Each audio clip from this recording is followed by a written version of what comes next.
after the round of 16 exits they just concluded AFCON. Also tell you that Jamaican sprinter Fraser Price will call time on his professional career in the aftermath of the Olympics at Paris 2024 Olympics, and we won't see Fraser Price again, and after so many years of being in the game as a top athlete in the globe. Now let's start with our first story on the show. Our first story on the show is about the African Nations Cup, which came to an end yesterday. And let's tell you that Sebastian Heller was the hero for Ivory Coast again, as the Elephants defeated the Super Eagles of Nigeria by 2-1 in the finals played in their home soil. The striker, who had also netted the semi-final winner just 13 months on from his return from testicular cancer, flicked in Simon Dingra's cross with the toe of his boot with 9 minutes remaining to complete a second half, come back and spark wide celebrations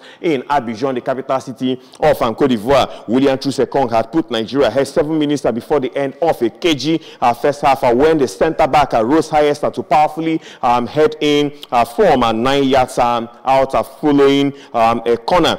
Frank Akesia nodded in the equalizer in the 62nd minute when he was left unmarked at the back post for Dingra's cross in the match. And after a remarkable run to the final, which included the departure of coach Jean-Louis Gasset after 2 defeats in the group stage, the Ivorian clinched a third continental title with a deserved victory, and the West African added to their previous Nations Cup win in 1992 and 2015, and became the first tournament host to triumph since Egypt lifted the trophy, and that was in 2006. Interim coach Massé Faye masterminded Ivory Coast passage through to the knockout stages, which included dramatic victories over defending champions Senegal and Mali after late equalizers in both games. And Ivory Coast spent more than $1 billion on hosting the tournament, investing a similar amount on improving infrastructure in the country. And Ivorian President Alassane Ouattara joined in the post-match celebrations in the stadium bearing his name. The Elephant picked up $7 million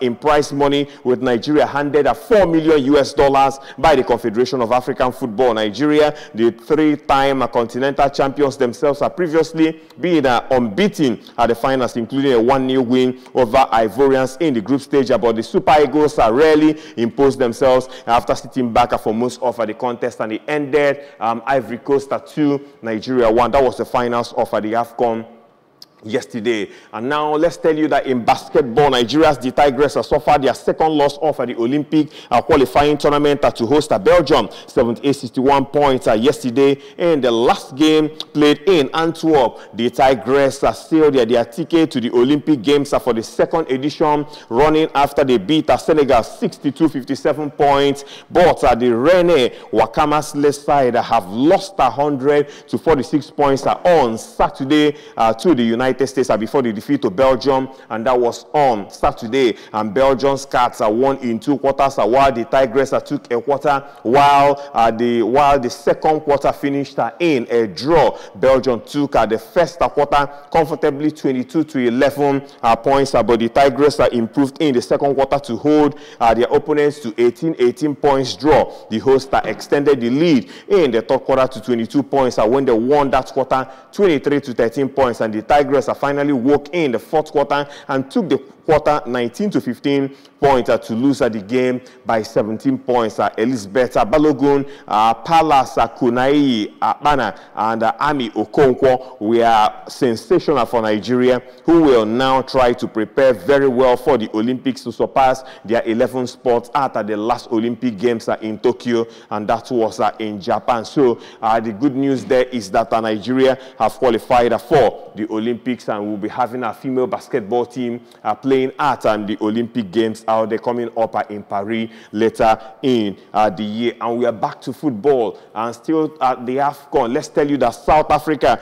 took third at the African Cup of Nations after beating DR Congo 6-5 on penalties to secure their best finish at the tournament in 24 years. Bafana captain Ronwen Williams was the key man again as the quarterfinal hero saved the 2 spot kicks. And first, DR Congo captain Chancel Mbemba had the chance to win it, only for Williams to block before Meshaka Elia penalty was also saved in the course of the penalty shootout. The game, which ended goalless, went straight to penalties after 90 minutes. And after losing their semi-final on spot kicks, South Africa became the first team to play 3 straight AFCON shootout after Williams had saved 4 penalties in the quarterfinal win against Cape Verde. And South Africa took a third at the African Cup of Nations after beating DR Congo 6-5 for penalties to secure their best finish at the tournament, and that was for 24 years. Bafana captain Ronwen Williams was key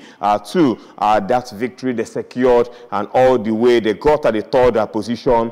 And congratulations to South Africa, finishing 3rd at the end of Exoxys African Nations Cup hosted by Ivory Coast. Ivory Coast the winner, Nigeria with silver, and South Africa with the bronze medal. And still talking about AFCON, Burkina Faso are looking for a new coach after choosing not to renew the contract of coach Hobata Veloud following their last 16 exits at the 2023 African Cup of Nations. The Stallions were beaten 2-1 by Mali in a tense knockout tie on 30th of January, days after finishing 2nd in Group D behind Angola, but ahead of 2019 champions Algeria. Runners-up in 2013, the Burkinabe, who have never lifted the African Nations Cup trophy, had reached the semi-finals in 2017 and in the 2021 edition of the tournament 2 years ago. In a statement, the country's football federation said its executive committee noted that results fell short of the expectation of the Burkinabe people, and reassured fans of its desire to continue to ensure that the national flag is raised at the highest level in a future event. At this year's Nations Cup in Ivory Coast, a Frenchman Veloud, who signed a 2-year contract in April 2022, finally took charge of a game after qualifying with a third different country for the tournament. He was unable to lead Togo in 2010 after the team withdrew on the eve of the finals following the gun attack by separatists in Angolan enclave of Cabinda, during which he was shot in the arm, and his assistant Amalet Abalo and team media officer Stanislas Okloy lost their lives. And the 64-year-old then helped Sudan reach the 2021 Nations Cup, which was delayed a year because of the COVID-19, only to be sacked weeks before the finals in Cameroon following a bad performance in the Arab Cup. And the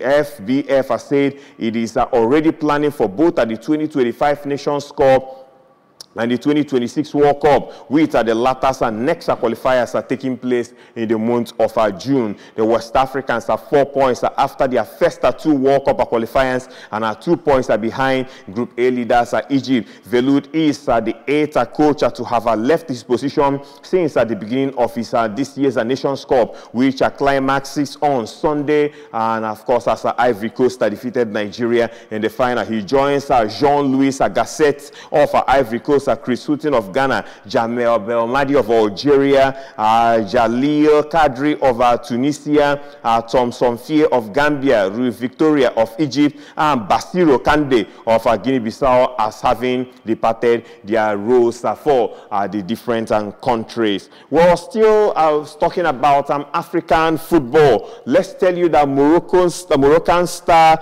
Ryan Maé have been sidelined by the English Championship club Stoke City for disciplinary reasons. We hear the 26-year-old striker was left out of last weekend's 5-0 home defeat by Championship leaders Leicester City. And Stoke manager Steven Schumacher has now revealed that Maé is training with the teams under 21s with his future with the club looking uncertain. And we hear the former Standard Liège player has netted only 3 goals in 20 league matches for Stoke City, having joined the club from Hungarian side, Ferencváros, and that was in July 2023. And reports say we had an internal disciplinary issue with Ryan. Schumacher told the media a few issues that have happened. I won't go into the details, but there were a few things that weren't the behavior we expected from one of our players. He said we spoke to him after the Sunderland game and told him that this was the situation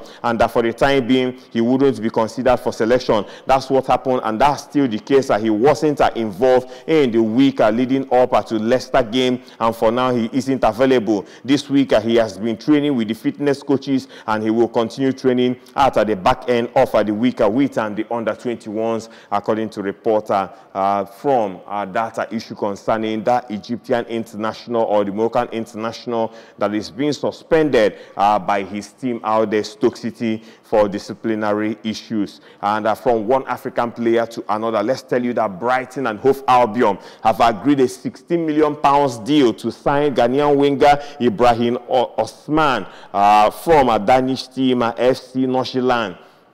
A 19-year-old will join at the club when the transfer window opens later this year on a contract that runs until June 2029. And technical director David Weir said that he was a young and exciting prospect. Osman has 4 goals and 5 assists for his club from 29 appearances thus far this season, according to reports on his performance so far this season. And now moving away from that, let's talk about Formula One. In Formula One, hearing into allegations of inappropriate and controlling behavior against Christian Horner has finished without a resolution. The Red Bull team boss was squeezed on Friday by a lawyer for several hours on charges that relate to his behavior towards a female employee, we hear. And a spokesperson for Red Bull said it will not be appropriate to comment before the investigation is completed. Horner has denied the claims to Dutch media. It is unclear whether the matter will be resolved before Red Bull's 2024 launch at the Milton Keynes factory on the 15th of February, where their new car is set to be unveiled. Red Bull are still planning for the event to go ahead, we hear, and the investigation into Horner could take weeks, and there are even questions as to whether it will be completed in time for the start of the season. And pre-season testing takes place in Bahrain from the 21st to 23rd of February, and the first race of the season also in the Gulf State is on 1st to the 3rd of March. And the company said in a statement earlier this week that it was taking the situation extremely serious, and the Horner question will inevitably overshadow Red Bull's launch. Even if Horner is there, he's unlikely to be able to answer questions about it, but will be focused on attention in inquiries towards him and drivers Max Verstappen and Sergio Perez. The controversy is taking place against a backdrop of reports of split and tension with Red Bull. Among them claims that motorsports advisor Helmut Marko and Jos Verstappen, the father of Red Bull's 3-time world champion Max, have taken against Horner. Red Bull, Marko, and Verstappen have so far been silent on all matters regarding him. You're watching Sports and Splash on ABS TV, the Monday edition, the first one for the week. Let's go for a short break. When we come back, we'll tell you about Shelly-Ann Fraser-Pryce. We'll also be telling you about other sports gist in athletics and some football news to wind off on the show on Sports Splash, and that will be after this short time out. Stick around.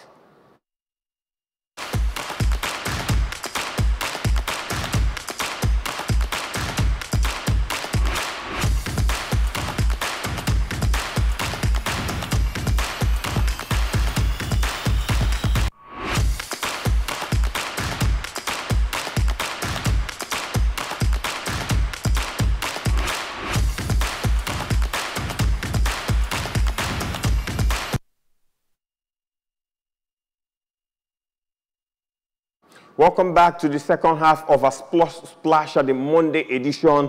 And the first half, I will told you that Ivory Coast defeated Nigeria by 2-1 in the finals of the 2023 AFCON, concluded yesterday in Abidjan. And we equally told you about how the Tigress and Nigeria female basketball team they've qualified for the Olympics out there to be hosted by the city of Paris.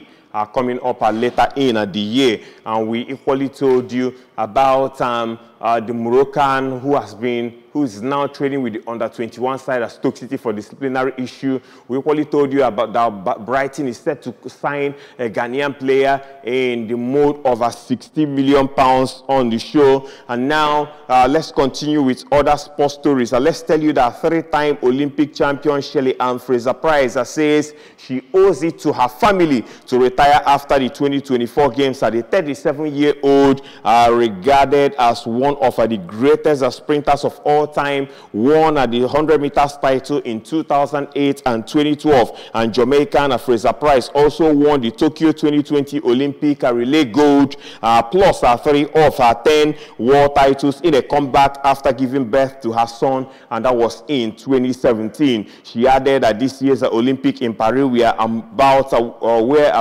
showing people that you stop when you decide. I want to finish it on my own terms, as she stated. In total, Fraser-Pryce has won 3 Olympic gold medals, 4 silvers, and a bronze. She won a world bronze behind American Shaq Larry Richardson and teammate Shericka Jackson at last summer's World Championships, and will remain one of the main contenders at Paris 2024 in July and August. She became the oldest woman to win the 100 meters world title with a victory in Doha, and that was in 2019, and extended that record by winning again, aged 35, in Eugene, Oregon in 2022, 14 years after her first Olympic gold. And that's some record about Shelly-Ann Fraser-Pryce. But now, after the Olympics, Shelly-Ann Fraser-Pryce will call time on her professional career. And now, let's move away from that. Let's talk about this British athlete, Gemma Rekia,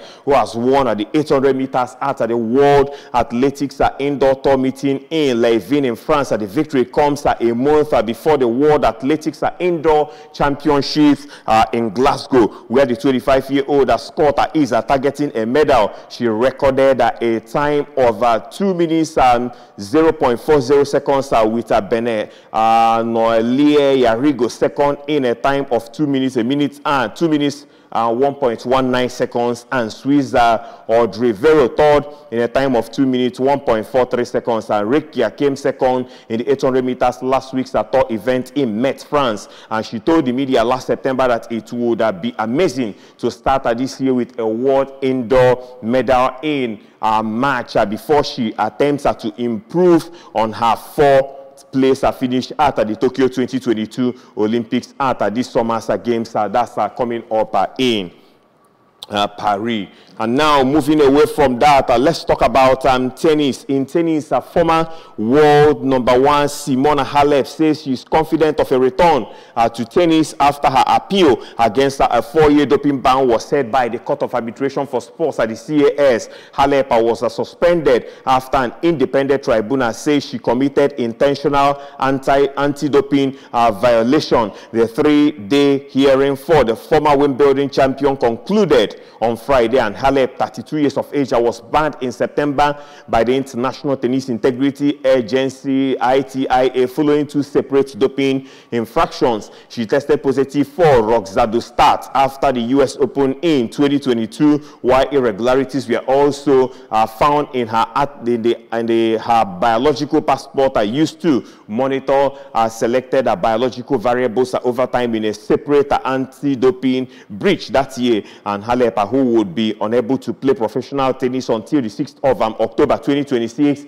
if the ban is upheld, insists she is innocent, and has claimed that experts have found she had accidentally taken a contaminated supplement. She had previously said that the ban will likely end her career if it is upheld, and says she will fight to clear her name of the false allegation. And speaking to reporters outside CAS in Lausanne, Switzerland on Friday, the day 2, he said that the day to be on the court is going to be soon. She said Halep has blamed a contaminated license supplement for her positive test at the US Open, and accused the ITIA of charging her with an ABP violation after the group of experts who assessed her profile learned her identity. And Howard Jacobs, Halep's lawyer, said CAS has heard her argument, but it was unclear when the court will issue its ruling. Halep, who won at the French Open in 2018 and stadium building the following year, was ranked at #1 in the world in 2017 and 2018 and has earned £32.2 million in prize money. Lastly, before we get on the show, and that's at this time in football, let's tell you that Akram Afif scored a hat-trick of penalties as Qatar beat Jordan by 3-1 in the Asian Cup finals at the Lusail Stadium. And the result means host Qatar became the 5th team to win back-to-back Asian title, having also triumphed in 2019. And Yazan Al-Naimat's second half goal had leveled matters after Afif had dispatched a first half penalty. However, Afif has scored twice more from the spot. We hear from the spot in the closing stages after video assistant referee checks to finish the tournament with 8 goals. And Jordan had been aiming to win the Asian Cup for the first time, having stunned South Korea 2-1 in the semi-finals to reach her first final. But Qatar were awarded their first spot kick of the game when Afif was fell in the box by Abdallah Nasib. After running on to Lucas Mendes' pass, Afif found a bottom corner to cap a terrible first half display, but Jordan improved in the second period and deservedly restored parity when Ilhassan Haddad's pass was collected in his stride by Yazan Al-Naimat, who skipped away from his marker before rifling a vicious drive past the goalkeeper Meshal Basham. And Jordan were on level terms for only 6 minutes. However, Afif converting his second penalty of the game against the run of play after Ismail Mohammed was fouled by Mahmoud Al-Madia, and that ensured they will have the win they wanted against Jordan to emerge the Asian champion. And on that note, I will say congratulations to Qatar. And that's the size of the program this Monday. Thank you very much for being part of a Sports Splash for this Monday. The show continues for the rest of the week, down from Tuesday to Friday, same time, 9:25 to 9:55. My name is Ike Mokeri. Have a lovely week and remember to keep sporting. Bye-bye now.